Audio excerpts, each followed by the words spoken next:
Hey everyone, welcome back to the North American LCS. I'm David Freak Turley, and taking over the caster desk with me for our last two games is Sam Kobe. Taking over, I've been here, Freak. Yeah, you're right. Where were Sorry, you at? I'm taking over for both Jat and Rivington. I gotta say, upgrade, right? Yeah, easy. Nice, he's on my side with this one. We're on to our fourth match of the day. It's Team Dragon Knights versus NME Esports. And now overnight, there was a roster change for TDK. That means their starting support, or intended starting support, Smoothie, is back and ready for action. Yeah, one more piece in the puzzle.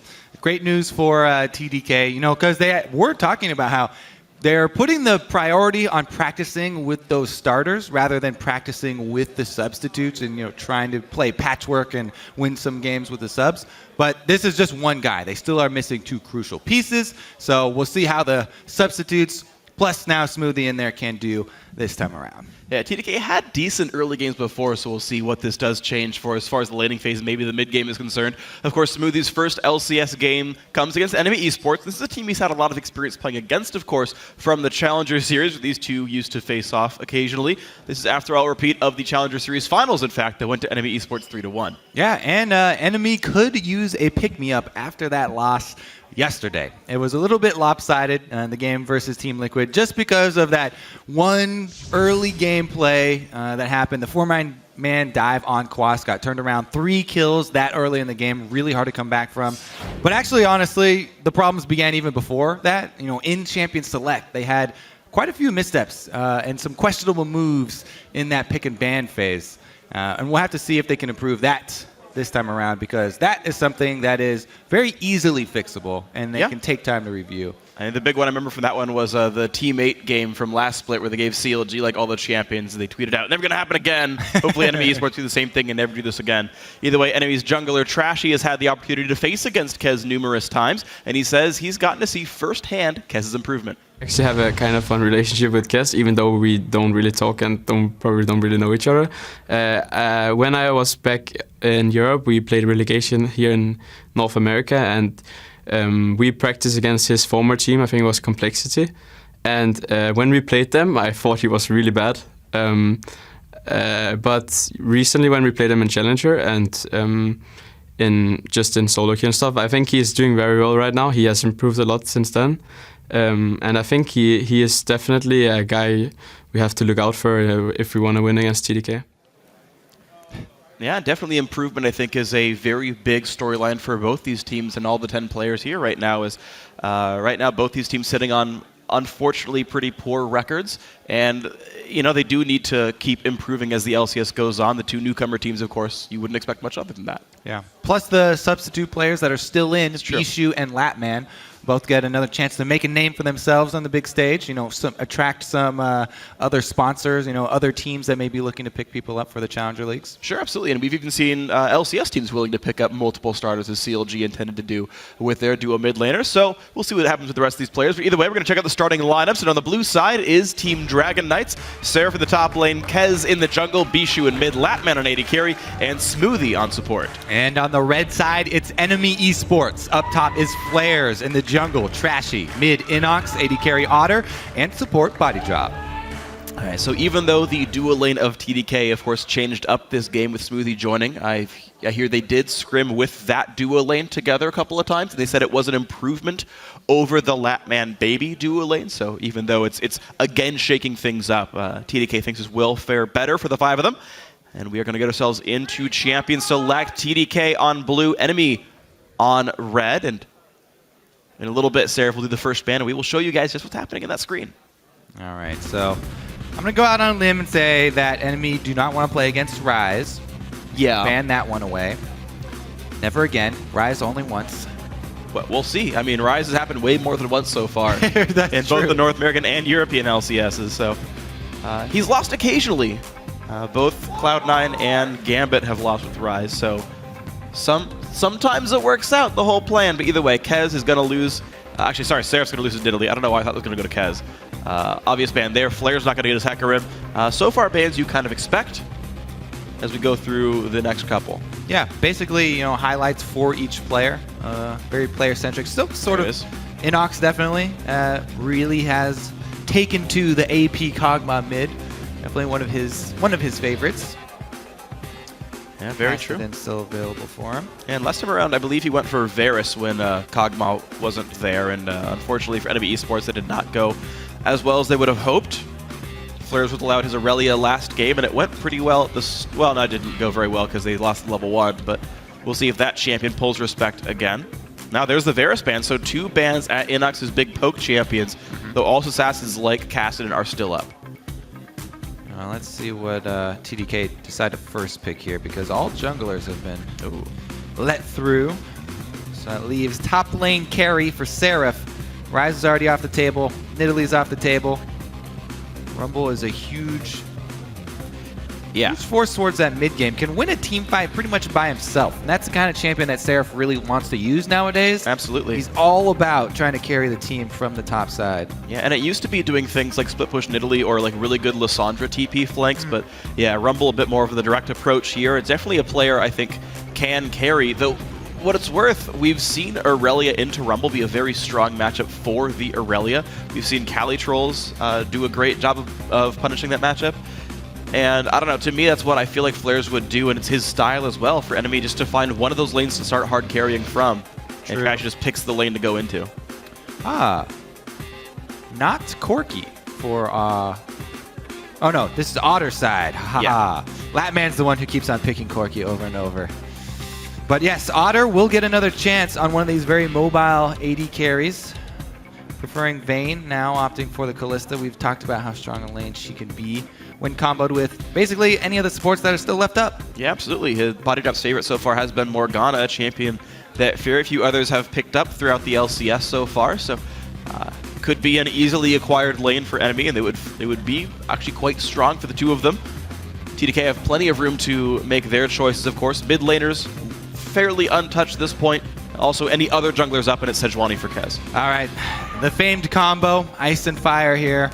Sejuani and Rumble. That's a team fight victory if you can get your enemies grouped up. NME, though, themselves, speaking of which, they were criticized for not taking these power picks. They started out with 2 power picks right off the bat. Yep. Gragas in the jungle, Kalista in the bottom lane. So they're going for, well, it's probably not going to be doubled up on AD carries with Vayne and Kalista. Yeah, I've really synergized very well. I mean, maybe like top lane Vayne beats up Rumble, but I feel like it's pretty unlikely. You know, one thing I'm sad about, though, with how popular Rumble Sejuani is, people aren't comboing Sona with it for the Song of Ice and Fire. I just feel like it's a reference waiting to happen. Missed opportunity. I know, every single time they just pick a different support, and it's just silly. Either way, last few picks for NME Esports, they are going to save the mid lane pick for last. It seems like everyone got well excited for Bard once it got picked earlier today. I don't understand. They've seen it. It's old news, freak. We saw it. All right, yeah, we already whatever. saw Bard. Nobody cares. There you go, guys. And Bard is... Inox holds his hands up. I have picked Bard. Are you not entertained, North American fans? Bard in here for body drop alongside Kalista. Aurelia top lane does come through for flares, and instantly Ashe Orianna for TDK. The novelty factor is worn up very quickly for Bard, the Bard support.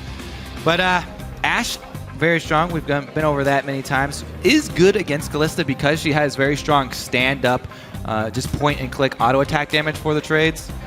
Very difficult to outplay her basic kit with jumps. Now the arrow, that's another whole nother beast. Well, that's actually a good thing for Kalista. I think Ashe into Kalista is a very weak matchup.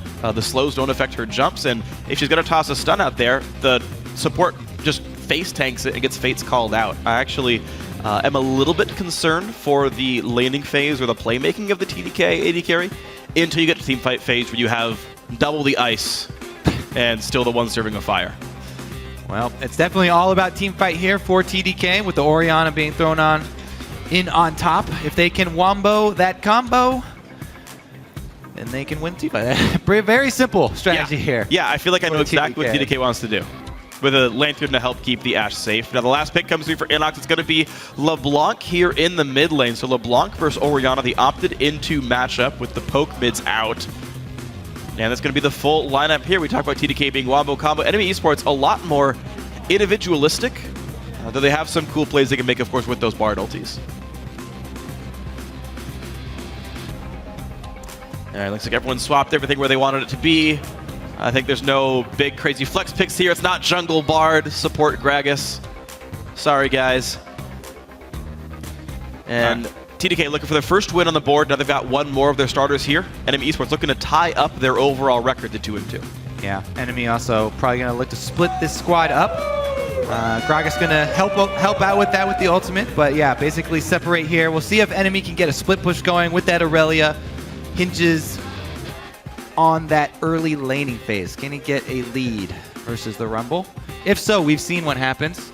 Yeah. Cali actually did a really good job of versus Team Liquid, getting that Aurelia ahead early and then transitioning it into split push power. FLICKR himself also had a very similar game on that one that they couldn't quite close out as well. So we'll see if that can happen one more time with the end game going a bit better. For now, the game's about to get started, so start sending your votes.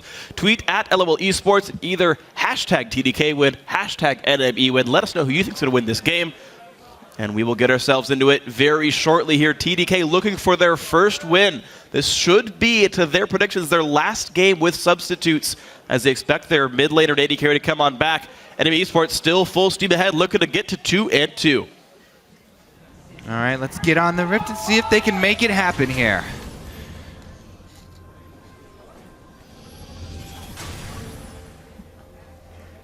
Big thing to watch for NME Esports is their level 1s. We've seen a catastrophic one yesterday up against Team Liquid. We'll see if they play afraid of the repercussions.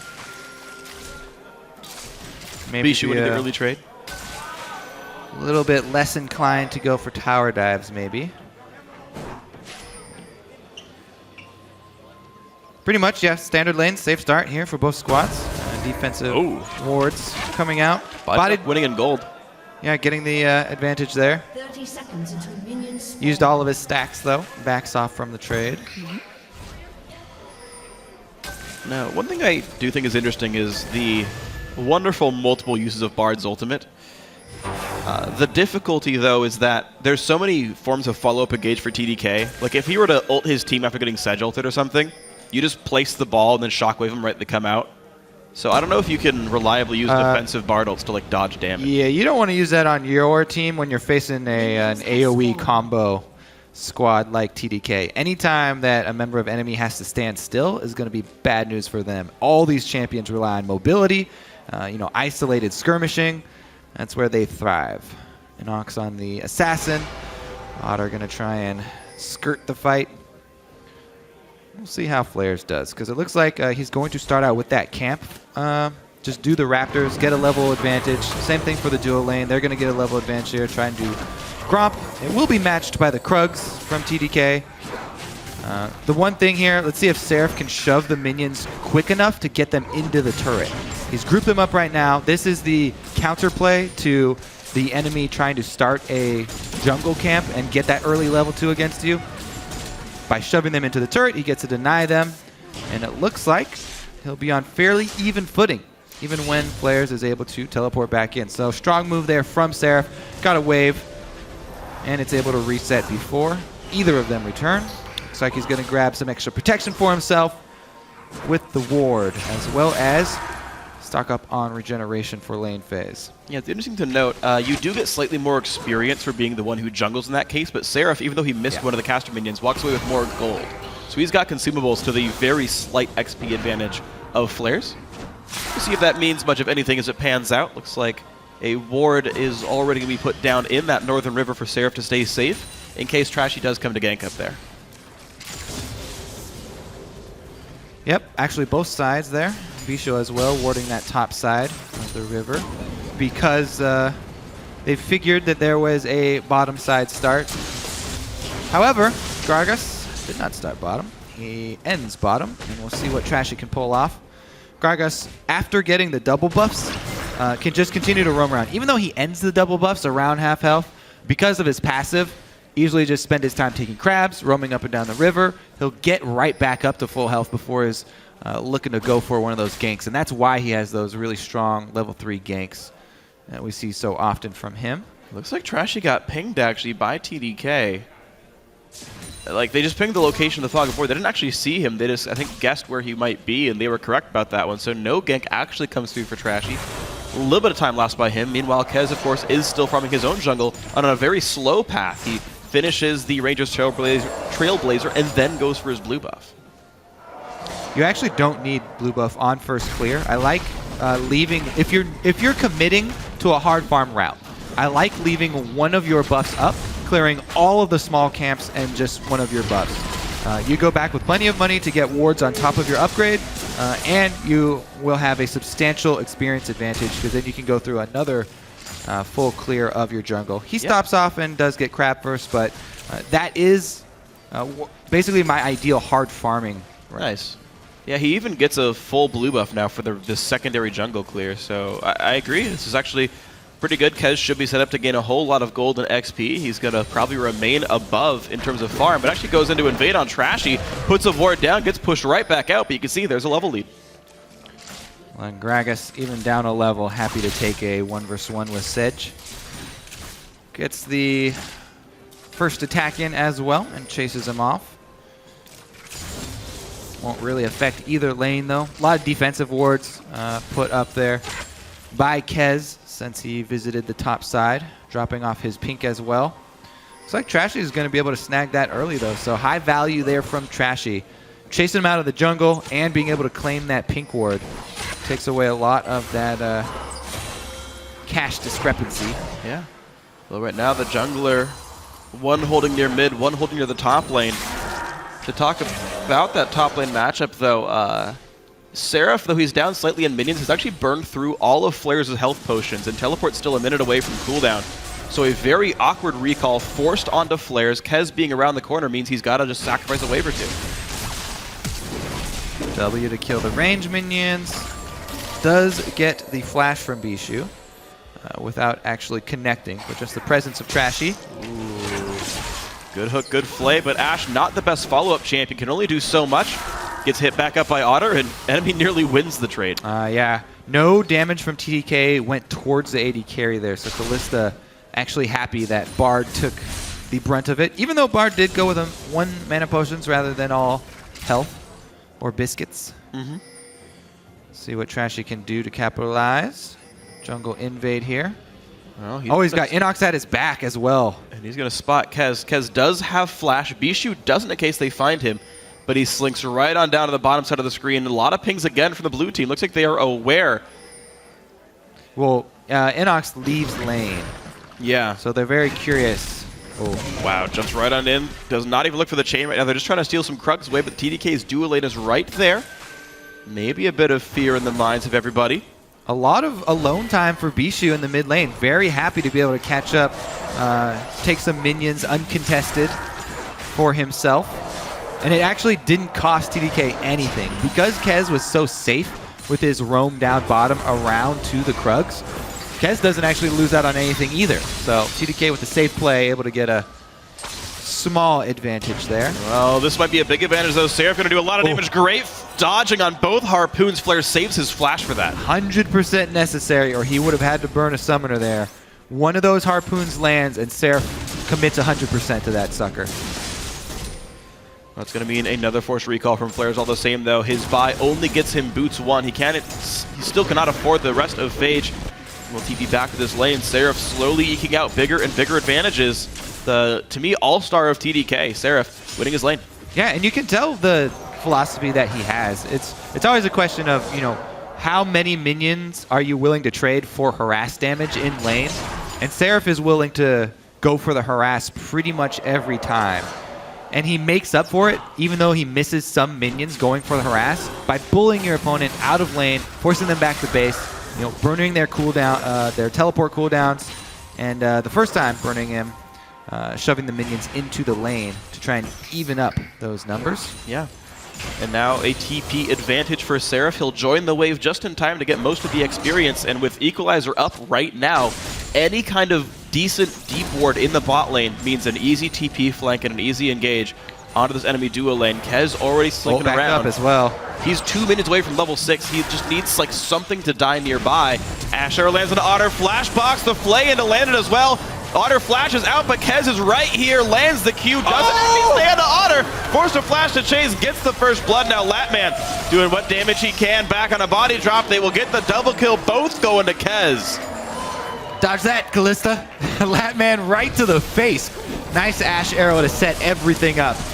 Bishu, though, no flash. Yeah, that's going to be a really good two-man shockwave. Trashy, turrets don't like him this weekend. Forced to run away. The flash engage doesn't succeed. Bishu gets out safe. Was Seraph lower health than... Oh, Flares is lower health than Seraph, so Seraph's teleport was probably canceled by an E from Flares. Good heads-up play by Flares not to die after committing to that, or will he? And Seraph is ulting practically on cooldown to push Flares around the map. His team can get Dragon safely. The TPs are on cooldown anyway, so why not just push the guy around? TDK living up to their name. First Dragon has gone down, and they're up about 1,000 gold. Yeah, after that very strong move, Dragon, bottom, it actually didn't even cost them a Sejuani ultimate, as you said, pre-6. Now Kez is going to have a return gank possibility because Kalista no summoners. Mid lane, actually Inox still has his flash. Flares though having to burn his after committing to the teleport interrupt. Yeah, I actually went back and looked at it.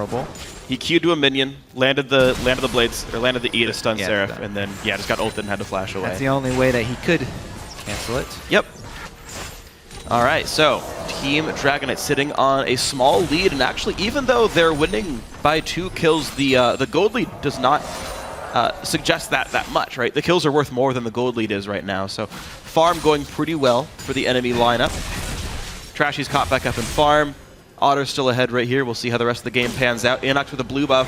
Still trying to put pressure on Bishu, but can't do it. Another arrow lands. Otter's going to be in a bad way here. Slows land. A double stun from Body Drop saves Otter's life and dodges the hook too. Cheers for the Bard, and rightfully so. There's the return gank we're looking for with the Sedge, level 6. Because he doesn't have flash though, not able to capitalize. Great Bard Cosmic Binding to stop him in his tracks.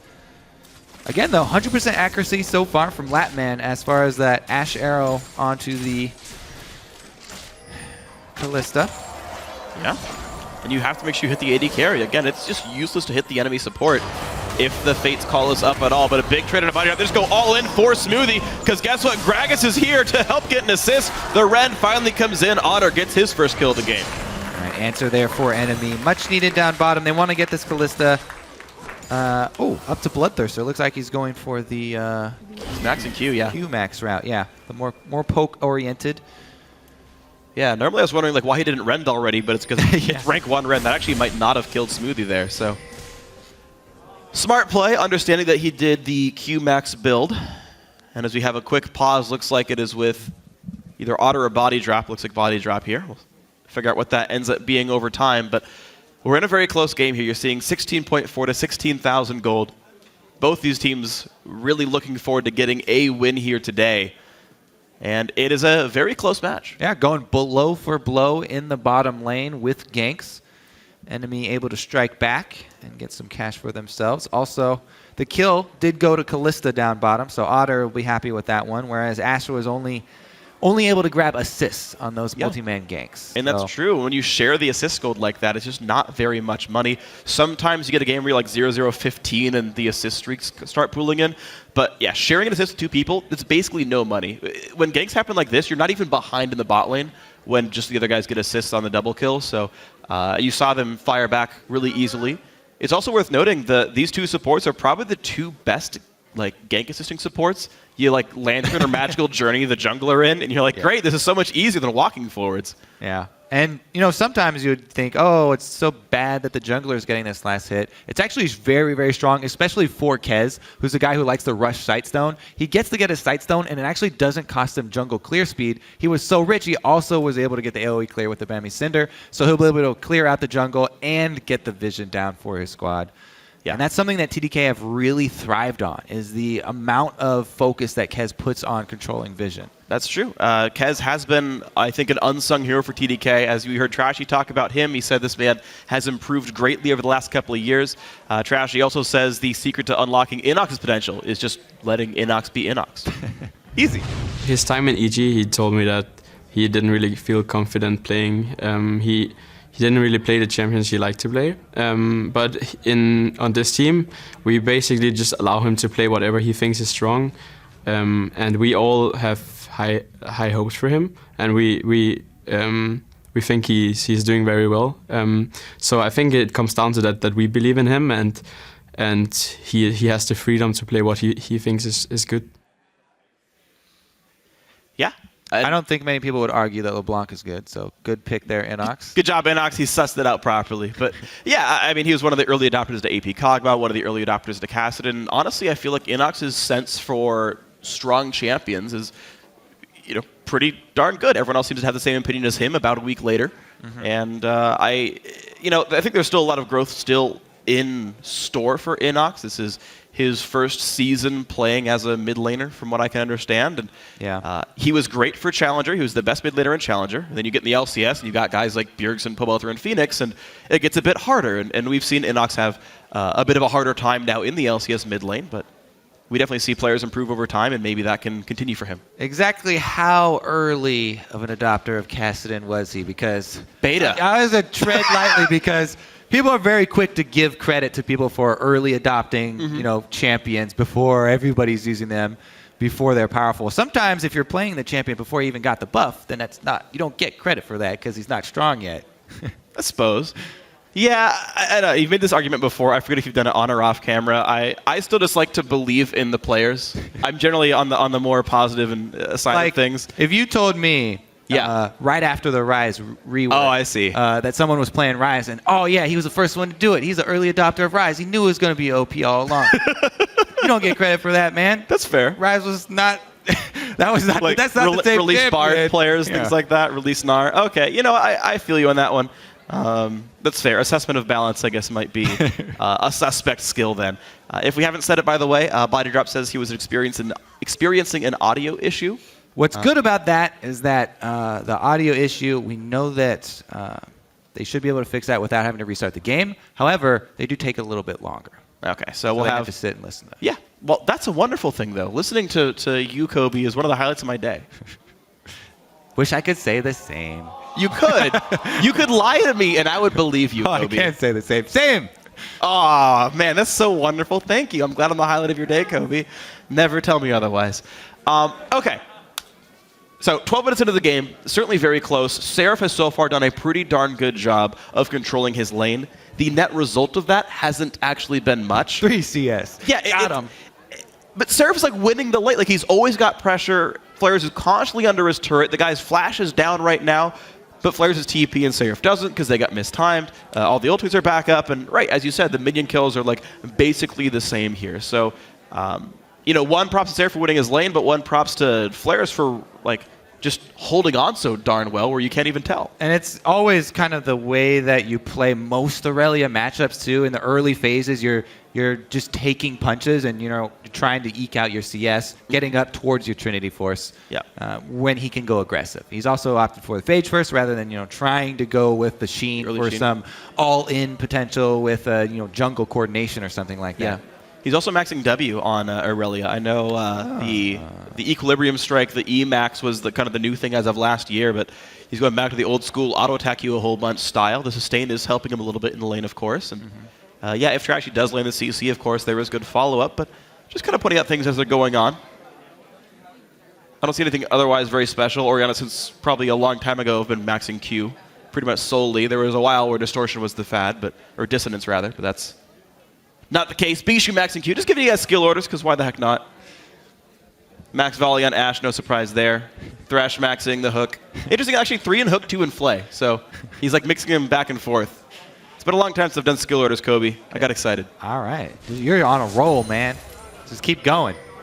All right. Choo-choo. Obviously, Bodydrop maxing Q. Okay, I was just joking. Don't keep going. Let's get back into the game. There's actually one thing to note, which is that Lustboy was... maxed Magical Journey second, not the health packs. I didn't know that because I don't play any Bard. But worth pointing out, so as Bodydrop hits level 8, we can see what he goes for. We resumed the game to test. Bodydrop said the audio issue was not fixed just yet, so more troubleshooting to go, more fixing to go. Hopefully this will be turned around soon enough. Yeah, so we can get back onto the field. Both of these teams eager to get back. As we said, NME trying to rebound from a really rough day yesterday against Team Liquid. and TDK. First time up on the stage here with Smoothie. And welcome.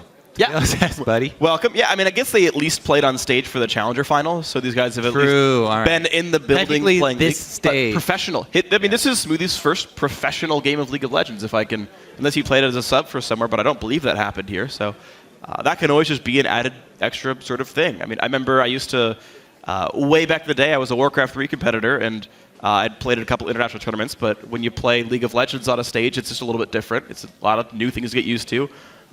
Just sometimes just the most random changes would make it very different in your mind. I definitely do, especially with a live crowd. I remember shaking. Yeah? Oh, really? Yeah. Chopster actually was complaining about it because I was Shaking the table? his keyboard was vibrating. His keyboard's a cell phone. That didn't work. We're going to move on from that one. We're going to ignore the fact that I made that reference. The boos are deserved. It's Wait, is that moo or boo? I want to make sure that. Clear that time. Yeah. See, that happened when CLG, like the CLG lineup went up for the previous match. Dash was like, "Are they booing?" He's like, "No, they're saying moo because everyone's a fan of the support player there." So it's always interesting, like when their name is really similar to boo, you don't hear it quite right. For any aspiring pros out there, don't put your name close to boo, or you won't have any fans.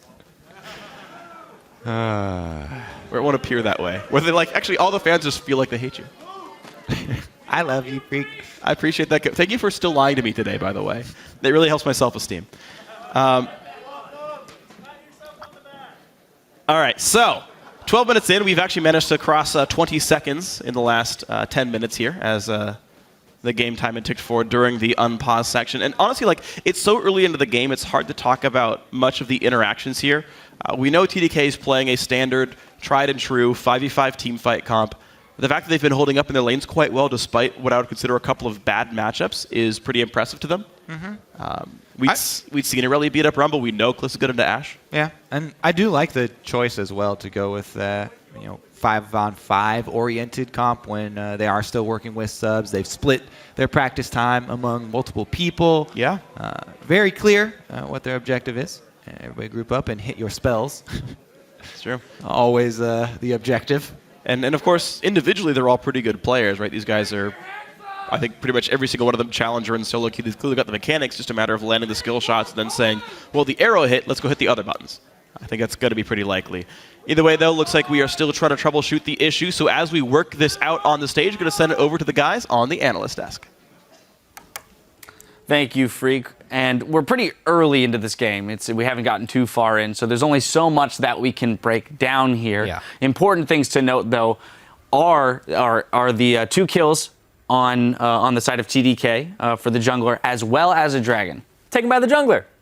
Why is he taking the 2 kills? he's not moved. Not moved. He's going to take those kills secured. But I think that's when we look at TDK and what we've said in the past, the way that this team is most likely going to win with the subs still in the game is by taking early leads. They need to establish their dominance in lane because they're not going to have necessarily the coordination that the rest of these teams have when you move into the late game. Personally, I'd be very impressed if they are able to win this game because, I mean, we talk about them, the way they practice. They're still trying to scrim with their eventual squad. They scrimmed, 2 or 3 games with the sub squad, but now it's just not enough practice. Have they ever played with this lineup, right, outside of a few days? And lo and behold, Kez ganks the lane of the AD carry and support, and they get a double kill right at the start. Yeah, I like seeing that from Kez, though, because he was the guy who didn't have a whole bunch of early game pressure, and now that we've seen him have consistent early game pressure, I think that's improvement for him. But then you were talking about if they get a victory. I like this team comp from them, though. I think this is a really good team composition. Sejuani, Rumble, and all the pieces seem to come together with it, with an Orianna, too. This is something that I feel like if TDK just group up and do a ball of death, they can take down NME in a team fight. Whereas NME's composition is a little all over the place, and they lack wave clear.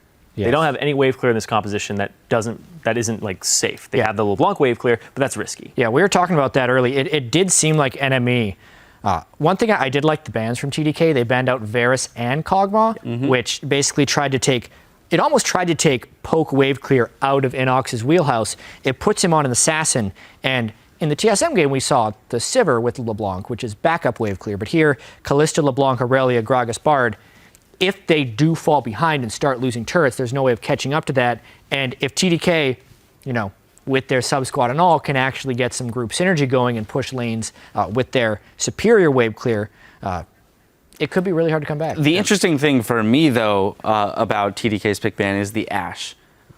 Because, I mean, they hadn't seen the LeBlanc pick come through yet, but it seems a little strange to me that you would pick that immobile carry, the one that could be susceptible to an Aurelia diving in, along with maybe an Assassin, since you're forcing Inox onto Assassins. You banned out his poke wave clear champions. You know he's going to end up on Kassadin, LeBlanc, right? So why would you pick an Ashe into that and take, or leave for a greater opportunity for consistent damage being taken out of the fight? So what would you take? I would probably, what? There are reasons, right? Okay. I mean, obviously. Well, to answer your question real quick, I would honestly rather a Lucian or a Corki in this scenario. Okay. Yeah. Well, so I'm not a big fan of both those champions right now. I feel like AD carry role, you can get a lot more bang for your buck there. And they did dissuade the Sivir with the Kalista pick. But yeah, the fact that Ashe is very accessible is a big deal. But they're thinking that Thresh is going to keep her a little safe. And what were you going to say about this? Right. Now the merits of Ashe. There's a lot of debate. I mean, a lot of times, especially for TDK, and they're trying to win, they're trying to pick for the lanes. Depending on who you talk to, Ashe versus Kalista can go either way. So some people think Ashe has a pretty decent advantage on Kalista, especially if you can get an early advantage. You outrange her, yes, she can jump away, but you're slowing, you trade with volley, and Kalista's one of her biggest strengths is the laning phase to then snowball later in the game. And if Ashe has a stronger laning phase than the Kalista, it's a strong pick, as well as, one thing about Kalista, she hops around a bunch in team fights. If you hit her with a 3.5 second stun before the fight, she's not going to hop very far. So those are the things I like about Ashe. I don't think they're necessarily considering like, oh man, in team fight she's going to be vulnerable to all these single target assassins, because they've supplemented the rest of their team with AoE team fighting abilities. So if people do dive the Ashe, they should still be able to win the team fights, and they get a strong one. Yeah, I just think essentially it makes it a very AD carry centric team in the sense that you are going to have to protect her. I do recognize that when you are ahead, absolutely the Ashe becomes one of your biggest engagement tools. Ashe arrow into a very large stun, follow up with a Sejuani ultimate. I mean, whoever you hit is not going anywhere. They are dying. Yeah. So again, all the merits understood there. And as you mentioned, with her laning phase, if she can't get an advantage, that's quite possibly why they decide to send Sedge down there very early. Let's get that lane rolling. Unfortunately. Ice lane. Yeah, the ice plus ice. Unfortunately, the kills did go on to Sedge as opposed to Ashe, but still the assist there will help. It just seems a little odd to me that you force, a mid laner onto an assassin, and we've seen what LeBlanc can do over the past few days. We've seen LeBlanc's kill 100-0 Maokais. Yeah. You, at any point, if that Ashe dies, you're leaving yourself open to a pretty scary I understand why you don't fight. like the Ashe pick, but I mean, it's coupled with an definitely Orianna does and make a sense in the Thresh, context of this team comp. It's not even a protect the Ashe team composition. It's the fact that with Rumble, Sejuani, and Orianna, that is such a better team fighting team than Aurelia, Gragas, LeBlanc, that it doesn't matter if they kill your Ashe. Yeah. Right? The Ashe is for the laning phase, and so they can snowball and finish the game. It doesn't matter in the team, in my opinion. Yeah, that's what they're going the Ashe is also relatively safe. It's coupled with the Orianna and the Thresh, so you're going to get some shields, and also it's multi-threat. There's 4 people here you have to think about if you're NME, because you have to worry about where the Sejuani's throwing her ultimate, what the Rumble is doing during the fight, and where the Orianna's placing the ball. There's a lot on your mind, and getting to that Ashe might not be the first thing you can do, especially with his composition, because it's really just going to be LeBlanc, Aurelia jumping in, Gragas maybe a little bit as well. But I feel like TDK is going to be the one starting most of these fights instead of playing on the back foot. So I think they're kind of like our best way of defending the Ashe is to just pile into you and keep that front line inside of your team. All right, well, with that, we'll see how these picks develop as the game goes. Yeah, the problem is fixed. The teams are ready to head back into the game, so let's send it back to our casters for the call. Thank you very much, Dash. Great analyst desking so far on the day. We are back, and we think we're about ready to get back into the game. The last computer has been replaced. We've got a new one that's hopefully working. Kobe, I guess it's the last computer seemed to be pretty broken. All right. Yes, actually, let's put this in terms you can understand, Freak. That computer was more Baroque than my classical music station. Thank you very much, Kobe. Guys, that was hilarious. You should be laughing right now. That was only for you. I love it! All right, let's get to the game. All right, back into the game. Body drop is a new computer. It seems to be working, so here we go. Again, we are 12.5 minutes in, 13 minutes in. A close game with TDK winning in kills. Flares TPing into the bot lane. Will get the stun on a Smoothie, and battle has begun. The Q lands, so much damage being dealt, and right away, enemy get the kill. Yeah, great choice there from Flares. Targeting Thresh not only because Ashe still has both summoners up, but also the possibility of the Lantern. Be able to survive there, and they will gain control of bottom lane off of that move. This is going to be a trade though, because Seraph, as we've seen all game long, constantly shoving the wave, pressuring into the turret. We'll see how quickly he can take it though. Blue team's turret. Yeah, bot lane goes down. Looks like top lane died at exactly the same time here. So outer turrets have been traded exactly. Seraph got some time to farm and shove a wave in here. 2 kills to 2 means NME Esports actually still down a little bit in kills, so the farm lead has started to go TDK's way here, as they're also sitting up 1 dragon here on the blue side. Well, Next has a ton of money in his pockets right now. He needs to buy soon. Yeah, and as far as that, early sight stone that we were going to track from Kez that he got off of those last hits for the first couple kills, he's used it all on the top side. Enemy come from the bottom side, the though. flash Q from body drop, explosive cask. Otter gets the kill. That was extremely well executed. Is that a Bard yell from the crowd? I think he deserves one for that play. Beautiful flash binding. And they were able to take down Ishu. All right. Well, get ganked by enemy support. You're going to have a Bard time. And TDK now tied in gold as enemy have caught up a little bit. That one hurt, actually. Just like Bard ganks. All right, well, let's take a look, because that vision control is still massively in favor of TDK. Save for that one opening where they just got sideswiped from the river. Body drop trying to do some work there and gain enemy some territory to work with. Earlier you had mentioned the fact that Kez getting those 2 kills helps with the early sight stone. You do see the item lead matter right there. Body drop gets caught up, and goodbye. Ashe arrow just to look cool. Inox is fine. All right, TDK answering back, making it 3 kills each, and the over-aggression by body drop gets punished. All right, let's see what they can transition to. 1 pink ward kill. Aren't able to clear out the second one, but Flare's already heading down. They're trying to defend against a possible dragon movement. There is a teleport on Seraph, by the way, so TDK can just use this one-man advantage, try and gain position on that top line wave, push that in, and then they'll have the extra ability to 5 versus 4 at dragon with a double magic penetration rumble ready to roll. Yeah, with Dragon up, it's going to be very scary. As you mentioned, TP advantage for Seraph means TDK starts it right now, even though they're on top of the Scuttler. They just don't seem to care whatsoever. Recall from Flares. No Ashe arrow, though, so that's one part of the combo not available. Zoning ball from Orianna. Recall from Rumble. Smite comes in, gets taken by Kez. 2-0 on Dragons. Enemy still unwilling to fight, as they know there's a bunch of threats. Smithy goes for the hook. Ooh, nearly mad lives him with it. But Kez starting to hit a body drop, and body drop has to get ulted out by Otter. Good save, but still the Dragon for a bunch of wasted time of enemy esports. Yeah, enemy actually just waiting around there cost them a flash and ultimate off of Kalista. Lose quite a bit of power out of the bottom lane. When you have a choice like that, I guess they were trying to go for a steal. We couldn't get enough auto attacks into the Dragon, but usually better just to fully commit elsewhere on the map. Swing and a miss. Yeah, no catch right there. Otter gets a satisfying minion wave clear with the max Q, but Tempered Fate looks like it's not going to do much of anything right now. Still a tied game, except the 2 Dragon lead for TDK, and Seraph did have to use his teleport, so that's going to, again, switch back and forth to where Flares will have that TP advantage the next couple of minutes. Enemies so far have managed to use that advantage decently by getting some kills bot lane. Yeah, it's actually pretty hard for enemy to use that period as an advantage for themselves unless they have Flares transition down bottom and try to take out this top turret. It actually looks to be what's on the board for them. Cool. So they transition everyone up top. Well, Tenacity or not, though, Aurelia without any armor is going to have a hard time actually getting away from Thresh Ashe. The permaslow actually quite good against Tenacity. Smart choice by Smoothie to stay hidden. If Flares oversteps, he will die to an Ashe or into Hook Flay, most likely. Flares only has the 1 deep ward at red buff. Ooh, man.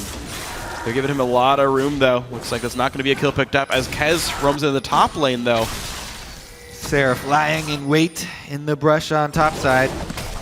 Oh, the ult's only going to be slows right here. Otter pops the heal, but still gets locked up. Kill grab. Body drop will land the double CC, but FLICKR gets arrowed out of his own teleport, so nothing gained for NME Esports. Now the chase on towards Bijou. NX getting a lot of damage done. Barrier pop. There's a lantern, but it's not going to be enough. Drashy gets the kill. Enemy answer back. There's something gained, and we're still at an even game here. So Enemy able to get control of mid lane and bottom lane. So they actually have 2 lanes controlled, and they're the ones with the pushing power. Aggressive FLICKR had the Triforce, killed Latman under his turret with the Ash Arrow down. It was just kind of simple for the Aurelia player. And now Enemy Esports with the numbers advantages push in for the mid lane. These guys now holding a bit of a lead, and for the first time are winning in this game. That's going to be a huge influx of global gold with 2 turrets taken. Oh, they didn't quite get the bottom one there. Never mind. Still going to be a significant amount, though, because they did get the solo kill here on Latman. There's the interruption. And he gets a little bit frisky, probably.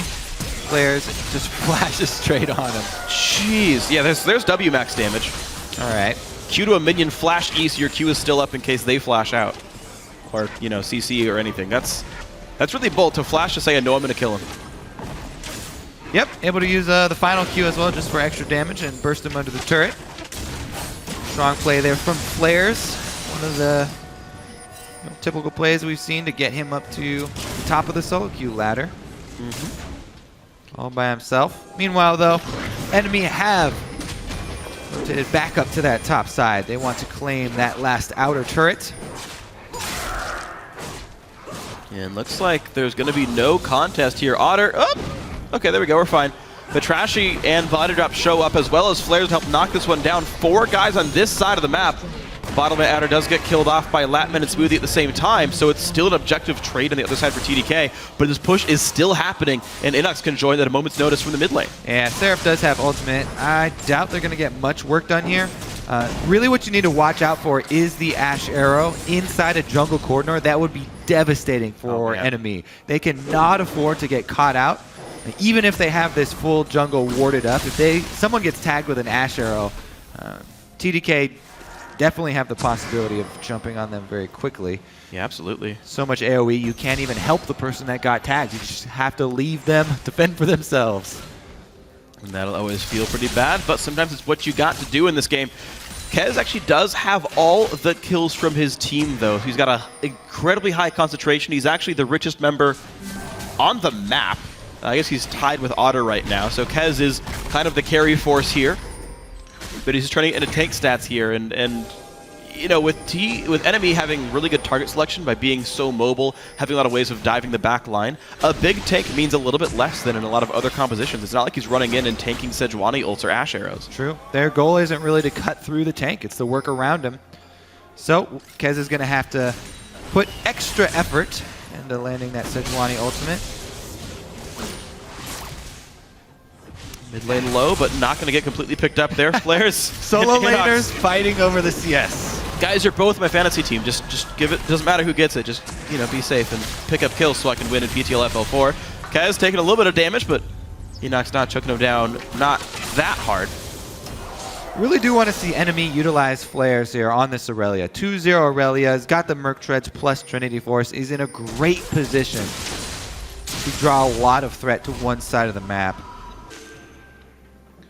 As of right now, though, grouped up in defense of their last outer turret. It also puts them around Dragon. True enough. Dragon about to come up here. That's exactly what TDK want. Yeah. Grouping around Dragon here. This is the fight they are preparing themselves for. Enemy have vision, though. Good early start for them. We'll see how well they can spread out during the fight, though. Right now, it's Enemy who have managed to wrest vision control away. Hawkshot used globally to go a couple thousand units, and Latman barely dodges the chain from Inox.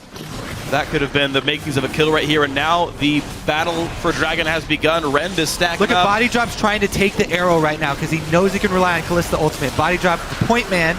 Dragon one picked up the stun onto Seraph, only a shockwave to buy some time. FLICKR's in the back line, Equalizer used as well. Now how's the engage going to be? FLICKR's quite low, towards the back line goes Rumble, and he's going to die off. And now the chase in towards Smoothie. That's going to be the kill for Inox. A 2-0 for Enemy plus Dragon. Yeah, great sidestep there from Enemy, able to take TDK's initiation and work right around it. There's the kills. See what lanes they can pressure at the moment. Gonna stay mid because bottom's being cleaned up by Kez already. All right, interesting choice right here to stay for the lane, but they're going to get it after all. None of TDK are here to defend. And so more objectives picked up for Enemy Esports off the backside of that team fight. And this is now a very sizable lead for the guys in red. Yeah, really well played from Enemy to work around all 4 of those giant ultimates from TDK. Let's take a look at how they pulled it off. Dragon secures pretty, let's say, easy with Kalista. The Sigil was used just on Gragas, actually. That was one they didn't even have to work around. All right, FLICKR stays alive with a flash over the wall. Yeah, I don't understand why Kez would ult the Gragas when you have a 5v5 AoE team. Like, you're using Sigil to steal Dragon. Not stealing Dragon with yeah, the Sigil. it's just one of the worst uses of it. Yeah. It's not Ziggs. Like, that one at least you can get away with. But Enemy Esports doing an early, risky Baron attempt right here with only 3. Teleport comes in, and yeah, you said 4 guys were bottom lane, so why not just send your entire team to the objective on the top side that's gonna go to Enemy Esports with no contest from TDK. Yeah, great move here. Back-to-back actually calls from Enemy. They're showing such great calls, such great mid-game calls here. Such an improvement from yesterday as far as the team play for Enemy. Really taking that loss in stride and coming back strong on Sunday. Pretty incredible stuff then. Enemy Esports definitely looking much better in the mid lane. It was also pointed out to me that Seraph had actually used TP in the attempt to kill Flares down in the bot lane. So just no way at all of TDK showing up to that fight. Enemy reacting well to some, honestly, misplays of TDK, not respecting Baron being an option. Yeah, I don't know how many chances you get to go with this full AoE ultimate team with TDK. You don't get too many more opportunities to stack those before Enemy are going to tear you apart with the split push. Now they've got Baron empowered Aurelia split push going on. Yeah, good luck with that one. It was already, she already got away from a 1v2. Now you got special minions as well. This turret's going to lose a lot of HP, but she pulled aggro, which makes her life a little bit more difficult. Either way, the rest of Enemy are here. Turret number 5 goes down. Absolutely controlled mid-game. TDK have gotten very little for the last 10 minutes. Forced to defend inside their base. Well, all right, we'll see if they can pull off a combo from the defenses hiding behind their turrets. That is, this is actually the corridor here at a secondary turret is one of the prime places to pull one of those combos off. Oh, Asher hits body drop, but he's probably going to be safe as soon as the ult gets popped. Yes, it does. Trashy hops out, pops his own ulti as well. And no engage for TDK. Aurelia's still bottom. This entire time, the TDK are looking for that 5-man combo in the jungle. Aurelia's making quick work of that bottom turret. Got the Baron minions at her back, and she can just use a spell onto the minion, get a Sheen proc, or just activate W. She's going to take up a lot of damage from Seraph, down to half HP, but walks away fairly cleanly. Even Kez is around, but this turret's still losing health. Really wants to go finish that one off. She's going to try and protect the cannon as long as possible, but wrong Kez. And they stun him as well. Lantern's there to keep him safe, but Kez just jumps away with the Q regardless, but the rest of Enemy are still coming in for this inhibitor. They knock it down 26.5 minutes in. Big lead for Enemy Esports.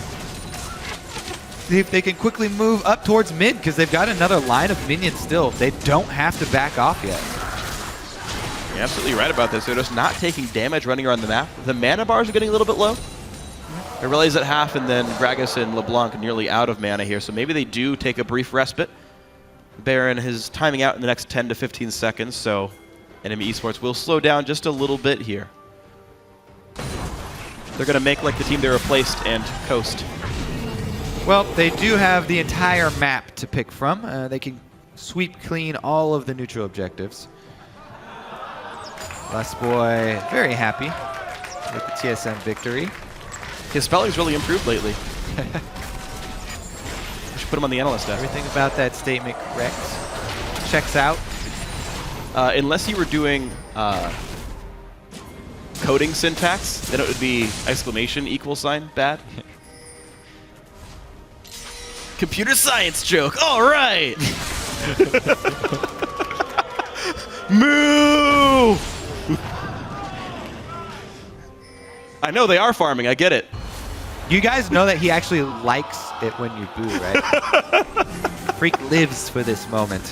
All right, let's see if NME can fill up the jungle with wards, though. They've got TDK penned up inside their own base, and they've got the entire map to work with. So, Inox actually going to go with that elixir. Look for some LeBlanc picks. See if he can burst somebody out. 100% 0. I think it's quite likely, actually. Gets some damage on the that's a difficult target to go for. That guy's got like 130 magic resist. Maybe you don't go for him. All right, well, the entire time, though, Super Minion's keeping pressure bottom while FLICKR does his work top. All that they have to do is wait. And they are so far ahead that they can afford to split their focus while keeping up TDK inside their base, able to get the dragon as well as the split push at the same time. And they will reconvene outside the base as soon as FLICKR gets that wave up to the secondary turret. Yeah. Barring any missteps here, NME should be able to continue on with split push in order to gain access to the other inhibitors because they already have that one down. It just makes all the consecutive ones so much easier. Absolutely. And they just want to continue with the split game so that they don't give any sort of opening for TDK to layer ultimates. Right, they've got to dodge away from those ultis. We've seen games just get turned around by one bad team fight. FLICKR's actually a bit over-aggressive. 1v3 inside the base. He will die for that, and the gold goes to Latman. He needs it desperately. It will mean a top turret goes down, but that's almost an inevitability anyway. All right, so 1 kill there for TDK. Able to get some gold on that much-needed carry, as you said.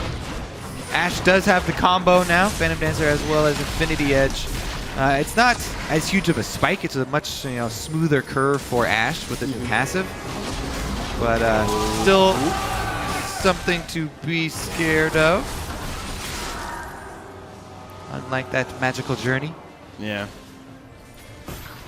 If you set a magical journey for an AD carry, does it become a physical journey? Nope. Simple answer. Well, the thing about Magical Journey is that it is a physical journey as well. That's true. You go through the wall. So, is every Magical Journey a physical journey? It's all about perspective. Yes. Wow. I'm trying, guys. I'm trying. I'm fighting the good fight. See if NME could close this one out, though. Honestly, this sub squad for TDK, even though they haven't been able to win a game, they looked fairly strong in the early stages, in laning phases. They had moments in their brief LCS experience where they were able to make a couple of teams sweat for a little bit. Almost all these games have started with a pretty good start for TDK. They had a lead here, a really good double gank for Kez. They took the first 2 dragons. But then, bad decision-making. One bad dragon fight around 10 minutes ago, and it all turned around. This is the kind of weakness we keep seeing from TDK. And the weird question for me about this team is they still have their core shot caller. Kez has been there the whole time. He's the one who tossed that Sedge ult in. And so I know you do need the rest of the team on the same page, and the practice that they've had with the rest of those starters is going to be important. And next week we'll see what that looks like.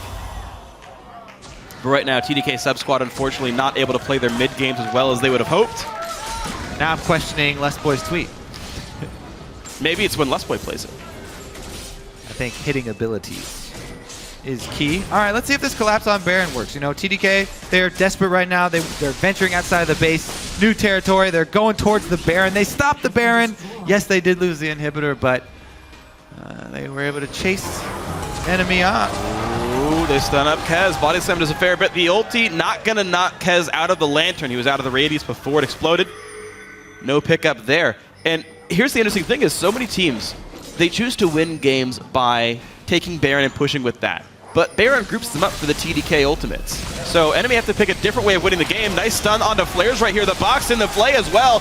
They're gonna kill him, but Latman will survive after all. They still have Sedge and Rumble ultimate. Crucial flash by Inox. Rumble ulti goes on towards Otter. Body drop gets pulled right through. Kez takes a journey to the wrong side of the fight.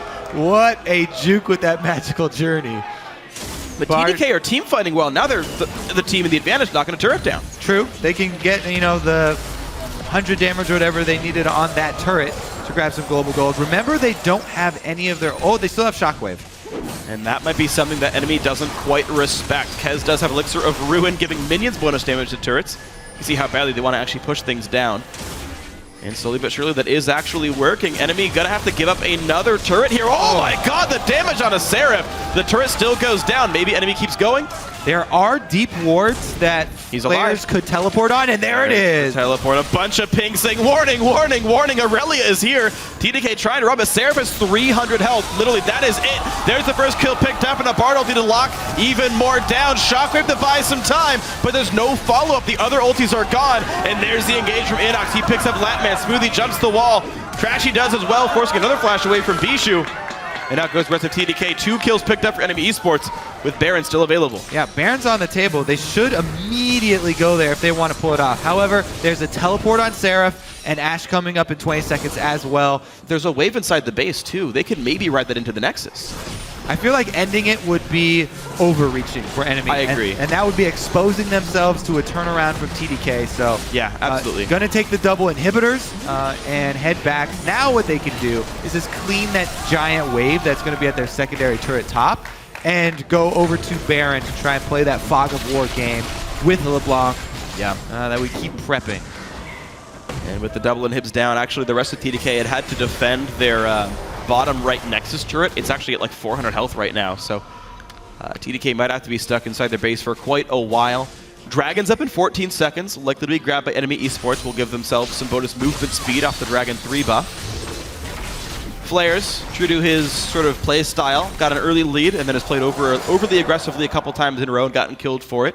Pretty standard for this player, but He still holding up well also for the team. escaped from that 4-man collapse bottom that also was the Baron. teleport that earned them a Baron. That's and he true. escaped with his life as well. Yeah. So while he has gotten a couple times, he's also drawn a lot of attention to the other side of the map and gained quite a few objectives for his team. Yep, looks like TDK realized if they go for Dragon, enemy esports just takes Baron right off the bat. Very little time TDK gets to leave their base. Seraph is actually holding the bot lane. He has teleport. The rest of TDK have to keep mid under control, but Smoothie getting caught out right there. Kez also going to get rooted up by Inox, and that's going to be a 2-man Bard ulti to cart this fight out. 2-man Shockwave to buy some time. More ultis coming through, but where is Seraph? He's not dealing any damage at all, and finally Smoothie goes down. Now to engage a little bit further. Equalizer is still available, but is not used. That should be Baron. Despite all the CC that landed on the rest of enemy esports, so you're right. Baron on the table. Yeah, Bard landed his ultimate that time. That was a quality Bard ultimate. And he was rewarded.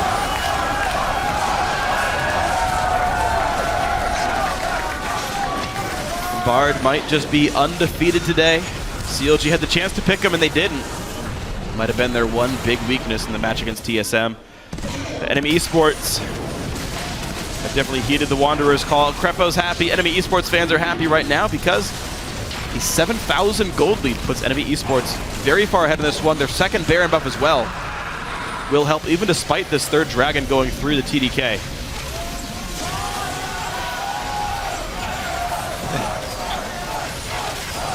Bard is more popular than TSM. I think that's going a little far. There he is. Chimes, chimes, chimes. Meeps, meeps, meeps.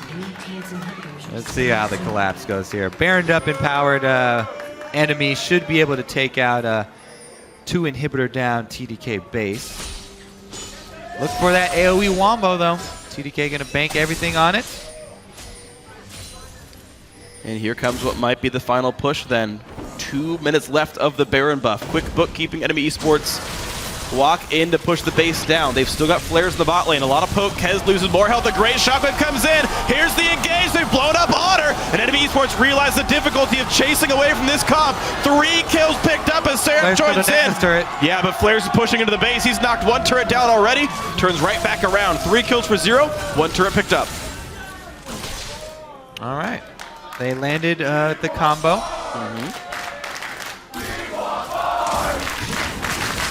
He's dead right now. You want to see a wanna see great the screen? corpse? You want to see the game from Bard's point of view? It's black and white. Just like Latman's view. Oh. Man. Nobody cheers for LeBlanc, freak. Dirty LeBlanc players. Yeah. Quick, which is more hated, LeBlanc or my puns? Fair Discord there. Hashtag LeBlanc win, hashtag no. All right, Flares on a one-man mission. Your base. There's a lot of time actually at 5v4. Latman dead for 20 seconds, and enemy esports running out as fast as they can. Yeah, they do have Bard. Could magical journey the team closer. That could save some time. Bard, you say? Yeah. Bard could do it? Yeah, Bard could do it. Oh, awesome. Too bad he's not help. He's going to collect chimes. He's a selfish Bard. Wow. How dare you say that about Bard? Get more deeps. All right, well, Flares, once again, he's got 4 people down at his lane. The rest of enemy. Oh, and he's taking on all challengers. Well, he's buying a lot of time for his team to push the top lane. If they chase Flares, these guys are going to lose their 3rd inhibitor. And Seraph and Kez still going for it. The flash away from Flares, the flash follow from Kez. And he's not even dead yet. Finally gets picked up, but the team is right there. Arrow misses. That would have smacked Otter, who had a QSS. And Flares dies too fast for his team to push on in. There's a shockwave. Hook on a Trashy. Bardol used to buy some time, and will they kill Latman? They're going to try. Trashy rooted up, hit up by the equalizer, but down goes the Ash. The hook won't quite land. Enemy barely squeaking away. Kez on the chase. Ruin King used Seraphs in tow, and they're going to kill almost everybody. Otter doing what he can to stay alive. Looks for Seraph. The Ren's not going to be even there, and it's an ace for TDK, who have still held on. Hey, their base may be in ruins, but they are getting a lot of gold out of these constant kills they're picking up. The AoE team, man, you get another pick on Flares, and they're able to clean up enemy on the top side. 1 inhibitor respawning. A single line of super minions so much easier to deal with than the double, so they can't buff each other up. TDK gonna turtle up here until they can win another. So that one, he only wanted to hit Kalista or nothing. He did not want to hit Gragas. That would mean very little. They still have another ult to go with though. So Shockwave to start it off. This Bard ultimate would have been better if it was a little further up and it didn't hit the turret. Then they could just focus the turret while TDK were in stasis, and they may have been able to get out of this with less casualties. But good chase down by the rest of the team. Right, just Flory, gonna speed that one up. At this point, even helps. There's so many spears in Kez. Otter wants to go for the Rend, but too close to Rumble. He cuts him down short. All right, so the gold is within 300 now as the inhibitors respawn. TDK's base looks all right again. Really, enemy need to use that to their advantage, because that's their leverage right now, is the map control. Use the Fog of War. They really have to take advantage. Inox is right now. He has the power. To pick somebody. But here's the tricky thing: is of course enemy have to take over map control in split up fights. Even with a 7,000 gold lead, they couldn't win a 4v4. It's actually a lot easier to do since there's only one Nexus turret, so Flares can pressure the bottom side, and TDK has to respect that.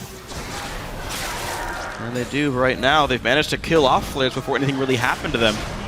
And that's always been a tricky thing for the enemy top laner here. Very close game right now. TDK, an impressive comeback off of good tenacity and team fighting later on in the game. Enemy Esports have yet to crack the base successfully despite 2 Barons. They've knocked down a number of inhibitors but still haven't closed the game out right here. Enemy do have control. They're warding up everything. They're taking the jungle away. They're getting a ton of golden experience over time. Careful with those Poros. Split them up. They may get comboed. And it's finally TDK actually venturing out of their base. Dragons in 14 seconds. Enemy will only be their 3rd. If they're able to keep on stalling here, TDK, not only do they have the team fight, AoE champions, they also have the long range engage for Ashe. So yeah, this very easily could turn into the first win, the only win here for the TDK subs. Yeah, and what would that mean for Enemy Esports? They started their season with a win over Gravity. And then it was heartbreaking loss after heartbreaking loss, and in a game like this, they've got to make sure they keep their heads clear. They were about to win the game outright, and it started slipping away. They've still kept objective control. Baron number 3 is coming up for these guys. NME Esports can certainly get some more control off of that if TDK aren't willing to fight them.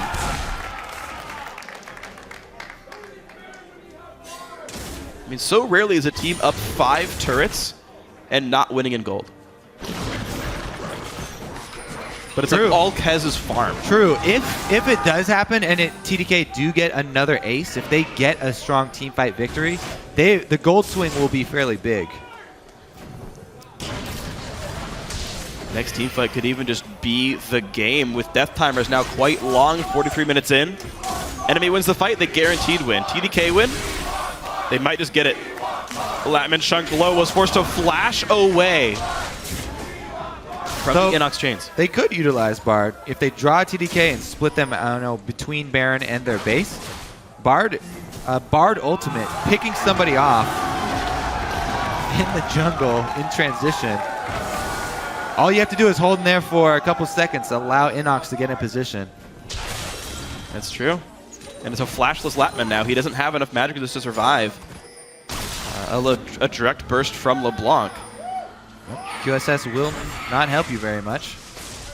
And his armor is now going to start being the item, or the defensive stat of choice for NME Esports. That could be a very big concern. Reveal here, Kez is going to find Otter, forces his flash away as well. Arrow's not quite going to land on Trashy, but now both AD carries are flashless. Flair's going in on the secret mission down bottom. No minions necessary. He's waiting at the door. He wants to wait until multiple members show up down here so this team can start up on Baron, and now they have. Seraph versus Flair's 1v1. Flair's jumps in, lands a stun, goes for the 1v1, and then walks away before... Oh, he's going to be ready to harpoon again. They're collapsing. Almost. So enemy are going to get Baron for this. The question is, can TDK actually grab a kill? And a really good job of enemy. This is actually strong communication. Those guys, well-coordinated disengage from the solo laners of enemy. They are going to come away with the Baron off of that play. Wow. The threat of the split push works out. Enemy don't even have wards in that jungle. They actually literally have 0 wards. Sorry, they have literally 2 wards in the map right now. Yeah, Inox was and managed to play around screening for him. Yeah. To do that without vision is difficult, but they did it. You could argue they should have had the wards down, but they did manage to navigate that properly. Baron number 3 here for NME Esports. They still have to split the map up. They cannot win 5v5s. And there's enough engaged potential to jump on a weakened member or an isolated member of NME Esports. It makes it hard to navigate. TDK similarly have to allocate their resources properly. They need to be grouped. They need to hold on the lanes getting pushed. So if they can make that final push worth it. Enemy, if they do end up getting the double inhibitor, then with Baron buff and only a single Nexus turret, all you have to do is hover around the minions inside the base. It's definitely a long ways off though. TDK not likely to give those inhibitors up without a fight. They don't have towers to fight behind. However, they do have these funnel points where enemy are going to have to group up to get through into the base, just get through those physical walls. And TDK need to take that opportunity when it presents itself. Yep. A little bit of Luthen's poke now. Inox continuing his trend of wanting to hit chunk people out before the fight starts. Flair's getting jumped on once again by 2. Kez too tanky to die, and Seraph just does a lot of burning damage. But he can get chucked down just the same. No MR except for that cowl on him. Stun lands on Otter. Good QSS to stay safe. And Inox goes one more time for some poke onto Kez. Looks like the mid and bottom hits will both go down here. TDK unable to fight so far, but maybe they find something soon. With the Sejuani ulti, they find Otter. There's a disengage open to catches Flares and Smoothie. Not the targets they wanted. Otter drops, and here comes the rest of that fight. 2 kills picked up, both of hits down. So far it's a 3v4 in favor of NME Esports, but where's the cleanup going to be? A second kill for Flares. That might be the kills they needed to win the game. Flares comes in, but he's going to get hooked into the fountain. That's a flash away from it. Inox is there to clean up, though. It's a 4v2 with Baron, with 2 dead inhibitors. Finally, the game comes through for NME Esports. Bard is victorious for the 2nd game in a row. Enemy improved to 2-2. Whew. Yeah, congratulations to Enemy grabbing another win for themselves in the North American LCS. Good fight there, strong fight from the TDK and their subs in the end. Never gave up a single game that they were fighting in. Unable to come home with a victory, but strong fight. Yeah, props to TDK for getting those team fights turned around to hold their mid game afloat, and props to NME Esports for, despite giving up all those advantages, it's got to be disheartening, but they found a way to answer back. They kept with the FLICKR split push, they kept with the game plan. Enoch screened for him to make sure he stayed safe, and after Baron number 3, they finally got what they needed. So, NME Esports, they fought Gravity, they fought Team Solo Mid, they fought Team Liquid, they've now fought Team Dragonites, and they're 2-2 after facing 3 playoff teams and a newcomer. Impressive for a new team. Now, by what we hear, TDK will have their full intended roster, the one they have been scrimming with, next week. Now, those players have been in America playing with them. It's not like this is going to be a completely green team. It'll be new for them playing on the big stage together. But that TDK lineup will reportedly be at full strength next weekend. They did start 0-4. I don't think they could have expected much more than that when they're playing with 2 to 3 subs the whole way through. But maybe the season starts to turn around for TDK very rapidly when the 2 new starters come in. That is definitely the goal. They will be looking to improve their performance next week. Enoch's definitely much happier. Yep. And last we saw him in the LCS. Got a wolf pet, I suppose. The LeBlanc worked, though. Inox 5-1-5 for all the teamfight losses that Enemy had racked up towards the mid game.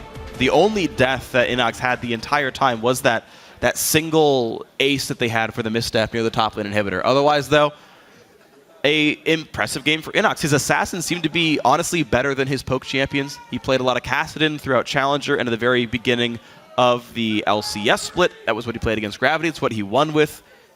We talked a little bit about it with Team Impulse on the analyst desk and how Xiao seemed to be more effective on assassins than team fighters. I think the same right now is actually true for Enemies Inox as well. And I think for their success, I want to see him on those kinds of champions a little bit more.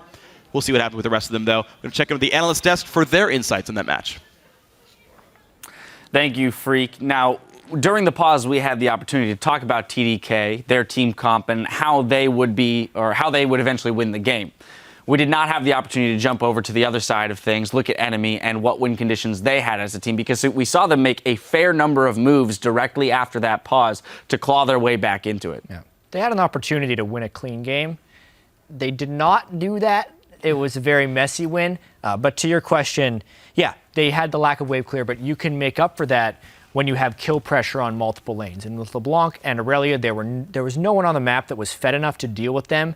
Aurelia doesn't actually need to get that far ahead of Rumble or anyone on that team to be able to be a legitimate split push threat.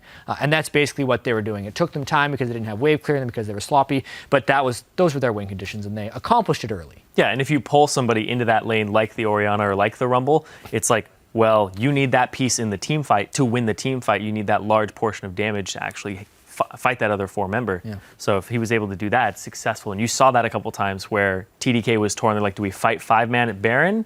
Do we risk that? Or do we at least deal with FLICKR's bottom? And they kept choosing, we need to stay together as a composition, and they kept giving up turrets off of that.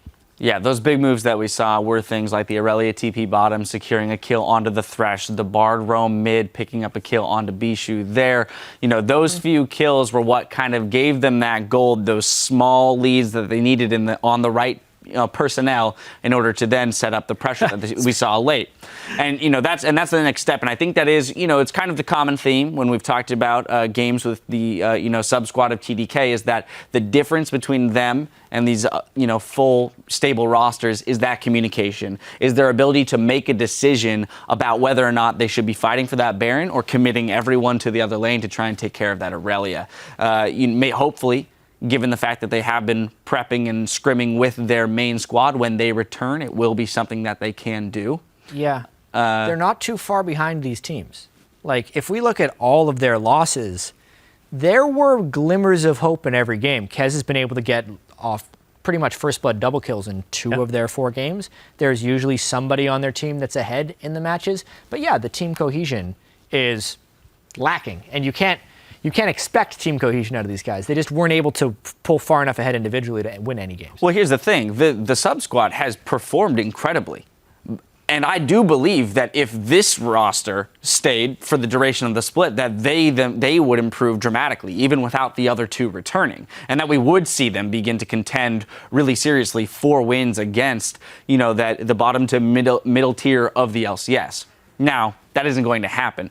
What I do want to look at, though, is one of the fights that we had in the game. We're going to go about 39 minutes into the game. This is actually a fight that TDK won, but it pretty accurately represents what we were discussing before in the way that TDK wanted to approach fights. Yeah, everybody's hyping up Bard right now, and this is the Bard play, but it's the misplay here, because he's going to hit Latman with his ultimate, and it's going to stun him up for 2.5 seconds, and that actually just gives everybody a reposition chance, because Inox walks up to Latman as if he's going to burst him, and then he doesn't have the opportunity to. You're going to see it right there. After that, Inox is in position. He's like, oh, wait, I'm ready to burst, and it's like, wait, no. Yeah, it's like the Great Bard bait, because they still want to kill Latman, but the other thing that's coming out of Stasis is the turret. So basically, Trashy dies to the turret in order to kill Latman, and that trade really wasn't worth it because they'd already taken a bunch of damage from the shockwave, and Aurelia had been killed beforehand. This is part of the sloppiness that NME didn't want to face. When their split pusher gets killed off, they needed to not be at that turret, and even more so, not commit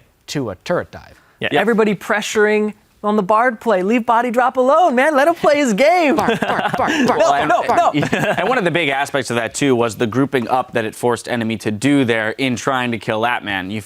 Orianna layered on top, and then the fact that Sejuani had built a Leandries at that point. Man, 7-1 and 7. So, you were talking about gold on the right people. Exactly. I don't know. That might not be where you want the gold, but the point is that the gold was spent into damage there. So the diversity in the damage was at least spread out a little bit. It made it tougher for target selection on the side of enemy.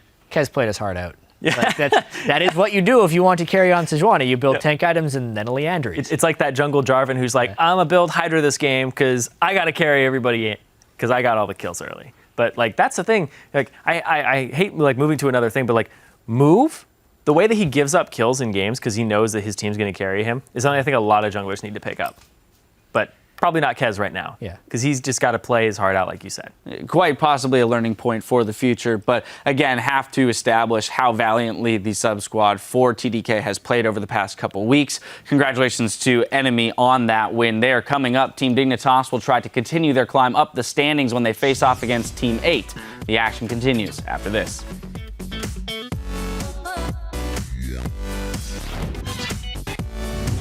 This is the game. This is the game where we don't lose at 5 minutes, but lose at 7 minutes. Don't say something like that. Asher lands an Otter flash box. The flay into landed as well. Otter flashes out, but Kez is right here. Lands the Q. Doesn't land the Otter. Nice. Front line. Okay. I'm on Ash. Just front line. Dash. Thero's down. I'm cutting back. Rumble. Nice. Can you chase? Maybe look for more. Nice. Keep going. Ash, I'm not Nice. Smoothie getting caught out right there. Kez also going to get rooted up by Inox, and that's going to be a 2-man Bard. They'll do the Carthage fight out. Chasing. Go. Glory. Look at. Speed up. Slow. Nice. Still chasing. Back up. I'm fine. Nice. There's a disengage open to catches flares and Smoothie. Not the targets they wanted. Otter drops, and here comes the rest of that fight. 2 kills picked up. Both of hits down. Enemy improved to 2-2.